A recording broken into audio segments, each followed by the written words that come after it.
આજ 26/12/2021 મલ્ટીપ્લાયર વિશે એક ખેડૂત પાસેથી આપણે માહિતી મેળવી અને મલ્ટીપ્લાયર વાપરવાથી શું ફાયદા દેખાય છે એને અને કેટલું ઉત્પાદનની અપેક્ષા છે.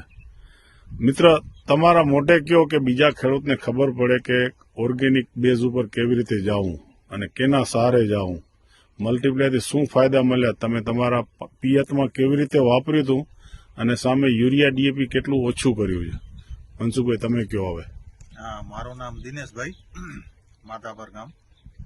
હું મલ્ટીપ્લાયરનો 2 વર્ષથી ઉપયોગ કરું છું. મલ્ટીપ્લાયરથી મારે શું યુરિયાનો અડધો વપરાશ મેં ઓછો કરી નાખ્યો છે. પહેલા કેટલું દેતા હતા? પહેલા એકડમાં 1 ગુણી આપતો હતો. અને કેટલી વખત? હરેક પાણીમાં? અને હવે પાણીમાં 1 ગુણી નાખતો હતો. પ્રતિ એકર એટલે 6 ગુણી જાતી હતી તમારી? ગુણી જાતી હતી. આ વર્ષે મને એનામાંથી અડધું કરી નાખ્યું.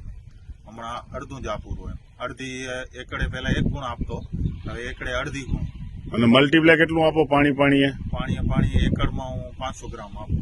અને આ રાયડામાં કેટલા પાણી પિયત કર્યા છે? પાણી મેં ઉગવા શીખે 4 પાણી આપ્યા છે. અને દરેક પાણીમાં 500 ગ્રામ આપતા હતા? દરેક પાણીમાં મેં 500 ગ્રામ આપ્યા. હવે આ મલ્ટીપ્લાયનું જે ગ્રોથ, પાનની સાઈઝ જે તમને દેખાણી, એના વિશે તમે કેટલી અપેક્ષા રાખો છો? 1 એકરમાં રાયડાનું ઉત્પાદન 1 એકરમાં મને 35 મણ જેવી છે ઈચ્છા છે કે 35 મણ જેવો ઉતારો આવી જશે. રાયડાનું ગ્રુપ તમે જોઈ શકો છો.